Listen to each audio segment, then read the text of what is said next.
जिसे तुम प्रेम समझकर जीवन भर पकड़ कर रखते हो सकता है वह केवल पिछले जन्म का अधूरा हिसाब हो। और जिसे तुम अपना जीवन साथी कहते हो, वह आत्मा शायद तुम्हारे द्वार पर कर्ज वसूलने आई हो। रात के तीसरे पहर हिमालय की तलहटी में बैठा एक युवक अपने गुरु से पूछता है, गुरुदेव, अगर विवाह प्रेम है तो उसमें इतना दुख क्यों है? गुरु मुस्कुराए। दीपक की लौ हिली और उन्होंने अष्टावक्र गीता का एक रहस्य खोला। विवाह संयोग नहीं पुत्र, यह आत्माओं का पुराना आरण है। भाग 1, आत्माओं का अधूरा हिसाब। बहुत समय पहले काशी के पास एक छोटा सा गांव था। वहां आरव नाम का एक धनी व्यापारी रहता था। धन, सम्मान, परिवार, सब कुछ था उसके पास, लेकिन उसके भीतर एक अजीब खालीपन था। हर रात उसे एक ही सपना आता। एक स्त्री नदी के किनारे खड़ी रो रही है और कह रही है, तुम लौटकर क्यों नहीं आए? आरव घबरा कर उठ जाता। उसकी पत्नी मीरा उससे बहुत प्रेम करती थी, लेकिन न जाने क्यों आरव के मन में उसके लिए अपनापन होते हुए भी एक अनकहा बोझ था। एक दिन गांव में एक वृद्ध सन्यासी आए। लोग कहते थे वे आत्माओं के बंधन देख सकते हैं। आरव उनके पास पहुंचा और बोला, गुरुदेव, मेरी पत्नी मुझसे बहुत प्रेम करती है, फिर भी मुझे इस रिश्ते में एक अजीब भारीपन महसूस होता है। ऐसा क्यों? सन्यासी मुस्कुराए और बोले, क्योंकि हर विवाह प्रेम से नहीं होता। कुछ विवाह कर्मों के अधूरे लेखे से भी जन्म लेते हैं। आरव चौंका। क्या मतलब? सन्यासी ने आंखें बंद कीं और कहा, अष्टावक्र कहते हैं, आत्मा न बंधती है न मुक्त होती है। बंधन केवल मन के अधूरे संस्कार हैं। जब किसी जन्म में प्रेम अधूरा रह जाता है, छल हो जाता है या कोई वचन टूट जाता है, तो वही आत्माएं फिर मिलती हैं। हवा अचानक शांत हो गई। तुम्हारी पत्नी तुम्हारे पिछले जन्म की वही स्त्री है जिसे तुमने प्रतीक्षा में छोड़ दिया था। आरव के हाथ कांपने लगे। और इस जन्म का विवाह उस अधूरे दर्द का कर्ज चुकाने आया है। उस रात पहली बार आरव ने मीरा को ध्यान से देखा। उसकी आंखों में वही इंतजार था जो सपनों वाली स्त्री की आंखों में था। और तभी उसे एहसास हुआ, कभी कभी शादी दो लोगों का मिलन नहीं, दो अधूरी आत्माओं का हिसाब होती है। रिश्तों की जंजीर या आत्मा का बंधन। अगली सुबह आरव बहुत बेचैन था। सन्यासी की बातें उसके मन में बार बार गूंज रही थीं। विवाह प्रेम नहीं, कई बार कर्मों का रण होता है। वह मीरा को देखता और पहली बार उसकी मुस्कान के पीछे छिपा दर्द महसूस करता। मीरा हमेशा आरव का ध्यान रखती थी, उसकी हर छोटी जरूरत समझती थी, लेकिन जब भी आरव उससे दूर जाने की बात करता, मीरा की आंखों में एक अजीब भय उतर आता, जैसे कोई उसे फिर छोड़कर चला जाएगा। उस दिन आरव ने पूछ ही लिया, मीरा, क्या तुम्हें कभी ऐसा लगता है कि तुम मुझे बहुत पहले से जानती हो? मीरा कुछ पल चुप रही, फिर धीमे से बोली, कभी कभी लगता है जैसे मैं बरसों से तुम्हारा इंतजार कर रही हूं। आरव का हृदय कांप उठा। रात को वह फिर सन्यासी के पास पहुंचा। गुरुदेव, अगर ये सब पिछले जन्म का बंधन है, तो क्या हर रिश्ता सिर्फ कर्ज है? क्या प्रेम सच नहीं होता? सन्यासी हल्के से हंसे। प्रेम सत्य है पुत्र, लेकिन मोह और अधिकार प्रेम नहीं है।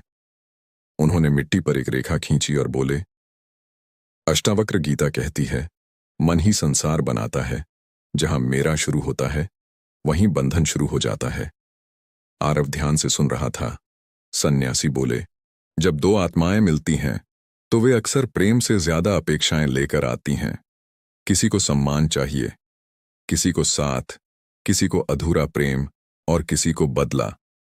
इन्हीं अधूरी इच्छाओं का नाम है कर्म। हवा में मंदिर की घंटियां गूंज उठीं। इसीलिए कुछ विवाहों में बिना कारण झगड़े होते हैं। कुछ रिश्तों में बहुत प्रेम होने के बाद भी शांति नहीं मिलती, क्योंकि आत्माएं पुराने घाव लेकर आती हैं। आरव की आंखें झुक गईं। उसे याद आया, वह अक्सर छोटी छोटी बातों पर मीरा पर क्रोधित हो जाता था, बिना कारण उससे दूर भागना चाहता था। सन्यासी ने उसकी ओर देखा। तुम मीरा से नहीं भाग रहे पुत्र, तुम उस अधूरे अपराध बोध से भाग रहे हो जो पिछले जन्म से तुम्हारे भीतर छिपा है। आरव की आंखों से आंसू बहने लगे। तो क्या इस बंधन से मुक्ति नहीं? सन्यासी शांत स्वर में बोले, मुक्ति भागने से नहीं मिलती, मुक्ति जागने से मिलती है। जिस दिन तुम रिश्ते में अधिकार छोड़कर केवल करुणा से देखोगे, उस दिन कर्म की जंजीर टूटने लगेगी।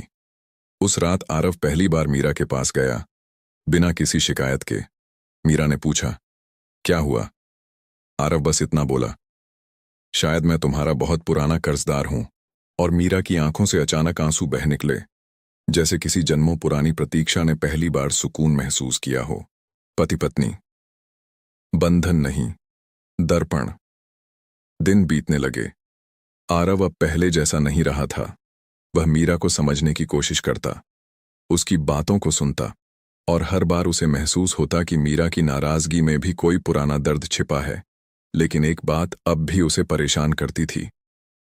अगर आत्मा स्वतंत्र है, तो फिर रिश्तों में इतना आकर्षण क्यों होता है? इतना दुख क्यों होता है? इन्हीं सवालों के साथ वह फिर सन्यासी के पास पहुंचा। उस दिन सन्यासी नदी किनारे शांत बैठे थे।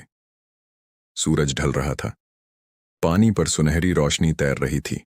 आरव ने पूछा, गुरुदेव, अगर आत्मा पूर्ण है तो उसे किसी साथी की आवश्यकता क्यों महसूस होती है? सन्यासी मुस्कुराए।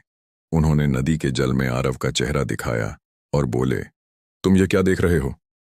अपना प्रतिबिंब। अगर जल अशांत हो जाए तो प्रतिबिंब टूट जाएगा। सन्यासी बोले, बस यही विवाह का रहस्य है। पति पत्नी एक दूसरे के मालिक नहीं होते, वे एक दूसरे का दर्पण होते हैं। आरव ध्यान से सुनता रहा। जो तुम्हारे भीतर छिपा है, रिश्ते उसे बाहर ले आते हैं। अगर भीतर प्रेम है तो प्रेम बाहर आएगा। अगर भीतर भय है तो शक पैदा होगा। अगर भीतर अधूरापन है तो अपेक्षाएं जन्म लेंगी। हवा में हल्की ठंड घुलने लगी। सन्यासी ने आगे कहा, अष्टावक्र गीता कहती है, मनुष्य संसार को जैसा है वैसा नहीं देखता, वह उसे अपने मन के अनुसार देखता है। इसीलिए विवाह तुम्हें दूसरे का चेहरा नहीं दिखाता, वह तुम्हें तुम्हारा अपना मन दिखाता है। आरव जैसे भीतर तक हिल गया। उसे याद आने लगा, मीरा जब किसी बात पर डर जाती थी तो वह चिढ़ जाता था, क्योंकि उसके भीतर भी छोड़ दिए जाने का भय छिपा था। मीरा जब उससे अधिक प्रेम चाहती थी तो वह घुटन महसूस करता था, क्योंकि उसके भीतर स्वतंत्रता खोने का डर था। उसे पहली बार समझ आया, वह मीरा से नहीं लड़ रहा था, वह अपने ही मन से लड़ रहा था। सन्यासी ने कहा, जिस दिन तुम रिश्ते को युद्ध नहीं, साधना समझोगे, उसी दिन तुम्हारा दुख समाप्त होने लगेगा। विवाह का उद्देश्य केवल साथ रहना नहीं है। विवाह तुम्हें तुम्हारे अहंकार से मिलाने आता है। आरव की आंखें बंद हो गईं। उसने भीतर देखा, कितनी अपेक्षाएं, कितना डर, कितना अधिकार, और उन सब के पीछे एक अकेली आत्मा जो केवल शांति चाहती थी। सन्यासी धीरे से बोले, जब तक तुम दूसरे से सुख मांगते रहोगे, बंधन बना रहेगा। जिस दिन तुम भीतर से पूर्ण हो जाओगे, उसी दिन प्रेम जन्म लेगा। उस रात आरव घर लौटा। मीरा दीपक जला रही थी। पहले की तरह उसने कोई शिकायत नहीं की। आरव बस उसे देखता रहा। पहली बार उसे मीरा अपनी पत्नी नहीं लगी, बल्कि उसकी आत्मा का दर्पण लगी। और शायद पहली बार उसके भीतर सच्चा प्रेम जन्म लेने लगा था। पिछले जन्म का अधूरा वचन। उस रात आकाश में बादल थे, हवा भारी थी, जैसे प्रकृति स्वयं कोई रहस्य छिपाए बैठी हो। आरव देर तक सो नहीं पाया। सन्यासी की बातें उसके भीतर घूम रही थीं। कुछ लोग प्रेम देने नहीं, तुम्हें जगाने आते हैं। धीरे धीरे उसकी आंख लग गई, और तभी एक विचित्र स्वप्न शुरू हुआ। उसने देखा, वह किसी पुराने समय में खड़ा है। चारों ओर मिट्टी के घर, बैलगाड़ियां, मंदिरों की घंटियां। लेकिन इस बार वह आरव नहीं था। उसका नाम था अर्जुन। वह एक साधारण युवक था जो एक स्त्री से गहरा प्रेम करता था। उस स्त्री का नाम था गौरी। गौरी की आंखों में वही अपनापन था जो आज मीरा की आंखों में दिखता था। दोनों ने साथ जीने मरने की कस्में खाई थीं। लेकिन अर्जुन के भीतर एक और आग थी, धन और प्रसिद्धि पाने की आग। एक दिन उसने गौरी से कहा, मैं लौट कर आऊंगा, बस थोड़ा इंतजार करना। गौरी मुस्कुराई और बोली, मैं जन्मों तक प्रतीक्षा करूंगी। लेकिन अर्जुन लौटकर कभी नहीं आया। शहर पहुंचकर वह धन, वैभव और महत्वाकांक्षा में इतना खो गया कि उसने पीछे मुड़कर नहीं देखा। उधर गौरी हर शाम नदी किनारे उसका इंतजार करती रही।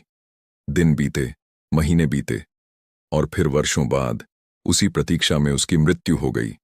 स्वप्न में अचानक नदी का जल उफान मारने लगा।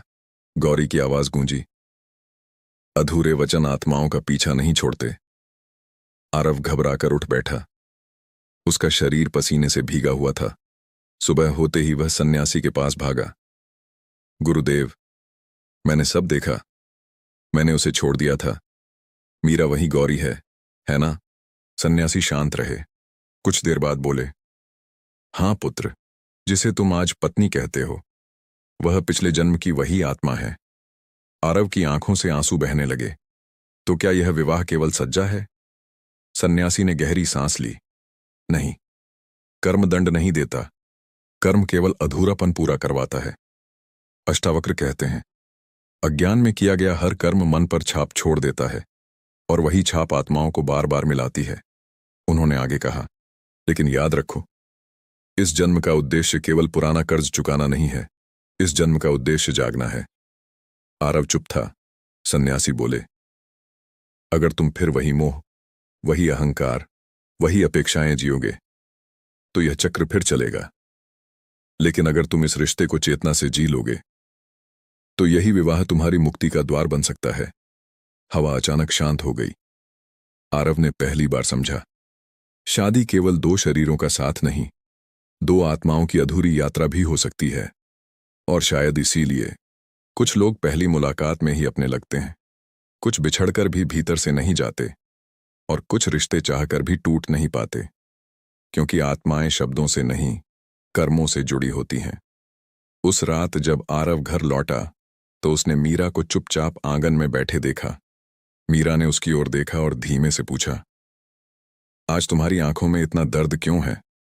आरव कुछ पल उसे देखता रहा, फिर बोला, क्योंकि शायद मैं तुम्हें एक जन्म नहीं, कई जन्मों से इंतजार करवाता आया हूं।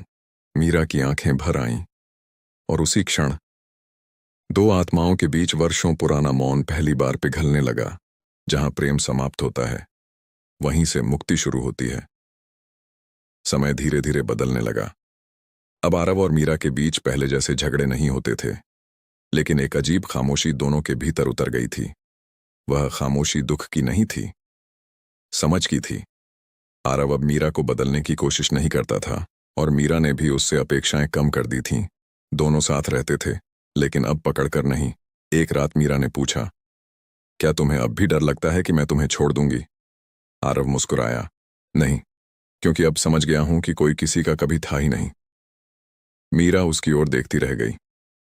पहले यही बात उसे क्रोधित कर देती, लेकिन आज उसकी आंखों में शांति थी। अगले दिन दोनों सन्यासी के पास पहुंचे। सन्यासी ने उन्हें साथ बैठाया और पूछा, अब बताओ, विवाह क्या है? आरव कुछ पल चुप रहा, फिर बोला, पहले मुझे लगता था विवाह प्रेम है, फिर लगा यह कर्मों का कर्ज है, लेकिन अब समझ आया, विवाह आत्मा को जगाने का माध्यम है। सन्यासी मुस्कुराए, और प्रेम? इस बार मीरा बोली, प्रेम किसी को पकड़ना नहीं, उसे स्वतंत्र देख पाने की क्षमता है। हवा में जैसे एक अदृश्य शांति फैल गई। सन्यासी ने आंखें बंद कर लीं। अब तुम अष्टावक्र का अंतिम सत्य समझने के योग्य हो। दोनों ध्यान से सुनने लगे। अष्टावक्र कहते हैं, जिस क्षण मनुष्य भीतर से पूर्ण हो जाता है, उसी क्षण संसार के सारे बंधन टूट जाते हैं। न तब कोई अपना रहता है, न पराया, न मोह बचता है, न भय, और उसी क्षण प्रेम जन्म लेता है, जो संबंधों पर नहीं, चेतना पर आधारित होता है। इतना कहकर सन्यासी उठे और नदी की ओर चल दिए। आरव और मीरा भी उनके पीछे गए। सूरज अस्त होने वाला था। नदी का जल शांत था। सन्यासी ने पानी की ओर इशारा करके पूछा, बताओ, इस जल में जो चांद दिख रहा है, क्या वह सचमुच जल में है? आरव बोला, नहीं, वह तो केवल प्रतिबिंब है। सन्यासी मुस्कुराए, बस यही संसार है। रिश्ते, मोह, विवाह, दुख, सुख, सब प्रतिबिंब हैं। आत्मा कभी बंधती ही नहीं। आरव जैसे भीतर तक कांप गया। उसे अचानक एहसास हुआ, जिसे वह जन्मों का बंधन समझ रहा था, वह केवल मन का भ्रम था। न मीरा उसकी थी, न वह मीरा का। दोनों केवल एक दूसरे के जागरण का कारण बने थे। और तभी मीरा मुस्कुराई। उसकी आंखों में अब प्रतीक्षा नहीं थी, शिकायत नहीं थी, सिर्फ शांति थी। उसने धीरे से कहा, शायद इस जन्म में हमारा कर्ज पूरा हो गया। आरव की आंखें भर आईं, लेकिन इस बार उन आंसुओं में दर्द नहीं था। वह पहली बार मीरा से प्रेम कर रहा था, बिना उसे अपना समझे। उसी क्षण तेज हवा चली। आरव और मीरा ने पीछे मुड़कर देखा। सन्यासी वहां नहीं थे, सिर्फ रेत पर उनके पैरों के निशान थे, जो धीरे धीरे नदी का जल मिटाता जा रहा था। और तभी आरव को वह अंतिम सत्य समझ आया। गुरु, संबंध और जीवन की सारी घटनाएं केवल तब तक साथ चलती हैं जब तक आत्मा जाग न जाए। उस रात आरव ने आकाश की ओर देखा। पहली बार उसे भीतर पूर्ण शांति महसूस हुई, क्योंकि अब वह जान चुका था, शादी संयोग नहीं हो सकती। वह पिछले जन्म का कर्ज भी हो सकती है, लेकिन उससे भी बड़ा सत्य यह है कि न कोई कर्ज सच है, न कोई बंधन। सच केवल आत्मा है, जो सदा से मुक्त थी और सदा मुक्त रहेगी। दोस्तों, अगर आपको हमारी कहानी में से कुछ अच्छा सीखने को डॉट मिलता है तो हमारे YouTube चैनल को सब्सक्राइब करना ना भूलें। हम आपको ऐसी कहानी डेली लाते रहते हैं।